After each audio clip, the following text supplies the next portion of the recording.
ಇದೆ.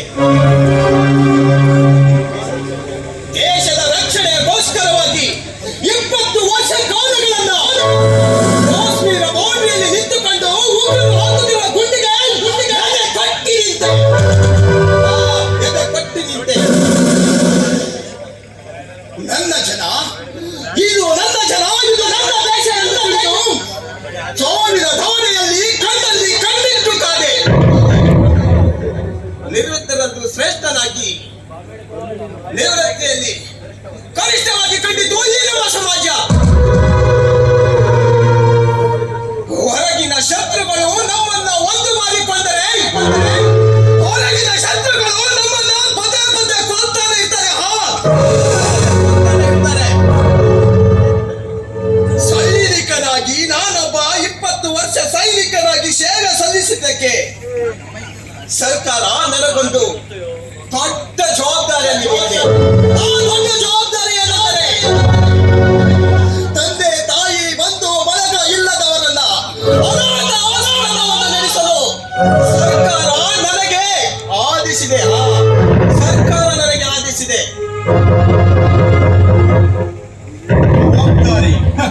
ಜವಾಬ್ದಾರಿಯನ್ನು ಮರೆತು ಲಂಚ ರಾಜಿಗೆ ಮಾರು ಹೋಗಿ ಅನ್ನ ಕೊಟ್ಟ ದೇಶಕ್ಕೆ ದೇಶದ್ರೋಹ ಮಾಡಿ ಅನಾಥಾಶ್ರಮದ 20 ಹೆಣ್ಣುಮಕ್ಕಳನ್ನ ವಸ್ತುವಿನಂತೆ ಮಾಡಿಬಿಟ್ರಿ. ಇಲ್ಲ ಸರ್, ದೇಶ, ಈ ನಮ್ಮ ದೇಶ, ಈ ನಮ್ಮ ಜನರನ್ನ ಕಾಯದಿಂದ ಹುಟ್ಟಿದ ದೇಹ ಕಳಿಸಲು, ಕಾಯದಿಂದ ಹುಟ್ಟಿದ ದೇಹ. ಭಾರತದ ದೇಶಕ್ಕಾಗಿ ಮಣ್ಣಿನಲ್ಲಿ ಪ್ರಾಣವನ್ನ ಇಟ್ಟು ಹೆಂಡತಿಯ ಪ್ರೀತಿ, ಮಕ್ಕಳ ವಾತ್ಸಲ್ಯ ಇವೆಲ್ಲವನ್ನು ಭಾರತದ ದೇಶದಗೋಸ್ಕರವಾಗಿ ನಮ್ಮಂತ ಸೈನಿಕರು ಮುಡುಪಾಗಿ ಇಟ್ಟಿದ್ದಾರೆ ಸರ್, ಮುಡುಪಾಗಿ ಇಟ್ಟಿದ್ದಾರೆ.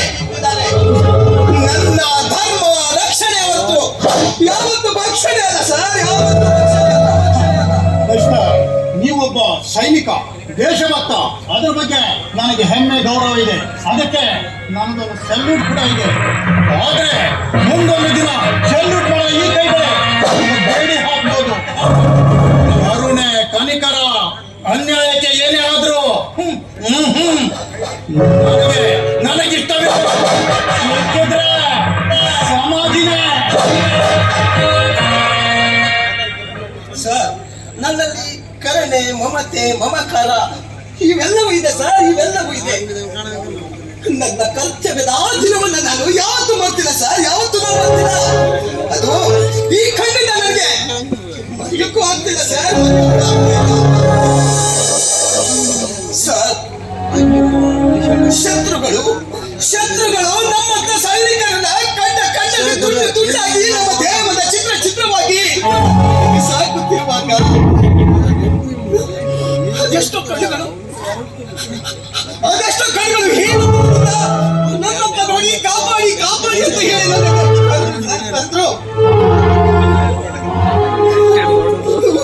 ಸೋರುತ್ತಿರುವ ರಕ್ತ ಓಯಿಸುವ ಕೈಗಳು ತುಂಡಾಗಿ ಕತ್ತರಿಸಿ ಅಲ್ಲದೆ ಬಿದ್ದಿದ್ದು ಸರ್, ಅಲ್ಲದೆ ಬಿದ್ದಿದ್ದು.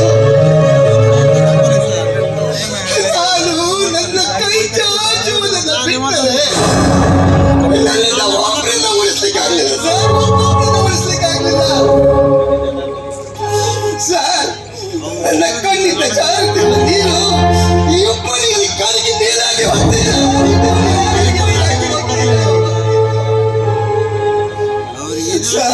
ಅಲ್ಲಿ ಒಂದೊಂದು ಕಡೆ ನಮ್ಮಂತ ಸೈನಿಕರ ಹೆಣವನ್ನ ಚಿತ್ರವಾಗಿ ತುಂಡಾಗಿ ಬಿದ್ದಿರುವಾಗ ನನ್ನಂತ ಸೈನಿಕರ ಹೆಂಡತಿಯ ಮಾಂಗಲ್ಯವನ್ನ ತುಂಡಾಗಿ ಭೂಮಿ ಮೇಲೆ ಬೀಳ್ತಾ ಇತ್ತು ಸರ್. ತಂದೆ ತಾಯಿ ಬಂಧು ಬಳಗವಿಲ್ಲದ ಅನಾಥ ಆಶ್ರಮದಲ್ಲಿ ಬೆಳೆಯುವ ಅನಾಥ ಮಕ್ಕಳು ಸರ್, ಅನಾಥ ಮಕ್ಕಳು. ನಾನು ಅವರನ್ನ ರಕ್ಷಣೆ ಮಾಡಿರ್ತೀನಿ ಸರ್, ಖಂಡಿತವಾಗಿ ರಕ್ಷಣೆ ಮಾಡ್ತೀನಿ. ನಿನ್ನ ಕಣ್ಣೀರಿಗೆ ಉತ್ತರವಾಗುವುದಿಲ್ಲ ದೇವದಾಸ್. ನನಗೂ ಭಾವನೆಗಳಿವೆ. ಅದೆಷ್ಟು ಹೆಣ್ಣು ಮಕ್ಕಳು ಎಲ್ಲೆಲ್ಲಿ ಭಿಕ್ಷೆ ಬೇಡ್ತಾ ಇದ್ದರು, ಲೈಂಗಿಕ ದೌರ್ಜನ್ಯಕ್ಕೆ ನರಳಾಡ್ತಾ ಇದ್ದರು, ಯಾರಿಗಾಗಿ ದಂಡಿಸಿಕೊಳ್ತಾ ಇದ್ದರು. ಎಂತ ಪಾಪಿಗಳ ಸರ್ವನಾಶಕ್ಕೆ ನಾನೇ ದಂಡ ಎಸೆ ಮಾಡಬೇಕು. ಇದು ಕೈಲ ಪೋಕಲಿ ದೊಡ್ಡ ತಲೆಗಳ ಕೈವಾಡ ಸರ್, ದೊಡ್ಡ ತಲೆಗಳ ಕೈವಾಡ. ಅನಾಥ ಆಶ್ರಮದಲ್ಲಿ ಬೆಳೆಯುತ್ತಿರುವ ಅನಾಥ ಮಕ್ಕಳ ಕೂಗನ್ನ ಕೇಳದೆ ಅಪಹರಣ ಮಾಡಿದ್ದಾರೆ ಸರ್, ಅಪಹರಣ ಮಾಡಿದ್ದಾರೆ. ನಿನಗಿದು ಹೊಸದು ದೇವದತ್ತ, ನಿನಗಿದು ಹೊಸದು. ನಿತ್ಯವೂ 100 ಹೆಣ್ಣು ಮಕ್ಕಳು ಅವರ ಕದಂಬ ಬಾವುಗಳಲ್ಲಿ ಬೆತ್ತಲಾಗ್ತಾ ಇದ್ದಾರೆ, ಹಣದಾಸೆಗೆ ಮಾರಾಟವಾಗ್ತಾ ಇದ್ದಾರೆ, ರೋಗಗ್ರಸ್ತರಾಗಿ ಸಮಾಜಕ್ಕೆ ಮಾರಕರಾಗ್ತಾ ಇದ್ದಾರೆ. ಎಂಥ ಬೇರುಗಳನ್ನು ಕಿತ್ತೆ ಸೇರಿ ನಾವೇ ಚಾಣಕ್ಯ ಹೋಗ್ಬೇಕು. ನನ್ನನ್ನು ನೀವು ಈ ರೀತಿ ಅವಮಾನಿಸಬೇಡಿ ಸರ್, ಈ ರೀತಿ ಅವಮಾನಿಸಬೇಡಿ. ಒಂದು ಕಡೆ ಹೆಂಡತಿನ ಕಳೆದುಕೊಂಡ ನಾವು ಸರ್, ಒಂದು ಕಡೆ ಹೆಂಡತಿನ ಕಳೆದುಕೊಂಡ ನಾವು, ಇನ್ನೊಂದು ಕಡೆ ಇದ್ದ ಒಬ್ಬನ ಮಗನನ್ನ ಯಾರು ಇಲ್ಲದೆ ಅನಾಥನಂತೆ ಅನಾಥ ಆಶ್ರಮದಲ್ಲಿ ಬೆಳೆಸಿದ ನನಗೆ ಇನ್ನೊಂದಕ್ಕೆ ಕಾಡ್ತಿದೆ ಸರ್. ಕಾನೂನಿನ ಕುಣಿಕೆ ಅಷ್ಟು ಸಡಿಲವಾಗದು ದೇವದತ್ತ. ಇದಕ್ಕೆ ದೇಶವೇ ಹೊತ್ತು ಉರಿತಾ ಇದೆ. ಎಂತ ಬೆಳೆಯಲ್ಲಿರುವ ಕೊಳೆಯನ್ನು ಕಿತ್ತೆಸೆಯಬೇಕು. ಮೈಯಲ್ಲಿ ಬೆವರದ ಕಾಫಿ ಇದೆ, ಮಾತಲ್ಲಿ ಕದರಿದೆ, ಸಾಯಿಸೋದಕ್ಕೆ ಗುಂಡಿದೆ, ಸಾಯೋದಕ್ಕೆ ಗುಂಡಿಗೆ ಇದೆ, ಮುನ್ನುಗ್ಗೋದಕ್ಕೆ ಧೈರ್ಯ ಇದೆ. ಇನ್ನೊಮ್ಮೆ ನಿಮ್ಮನ್ನ ಖಂಡಿತ ಭೇಟಿಯಾಗ್ತೀನಿ. ನೀವು ಕೊಟ್ಟ ಈ ಧೈರ್ಯ ಸಾಹಸನೇ ಸಾಕು ಸರ್. ಅದೇ ನನಗೆ ಶ್ರೀರಕ್ಷೆ ಆಗಲ್ಲ ಸರ್, ಅದೇ ನನಗೆ ಶ್ರೀರಕ್ಷೆ ಆಗಲ್ಲ ಸರ್.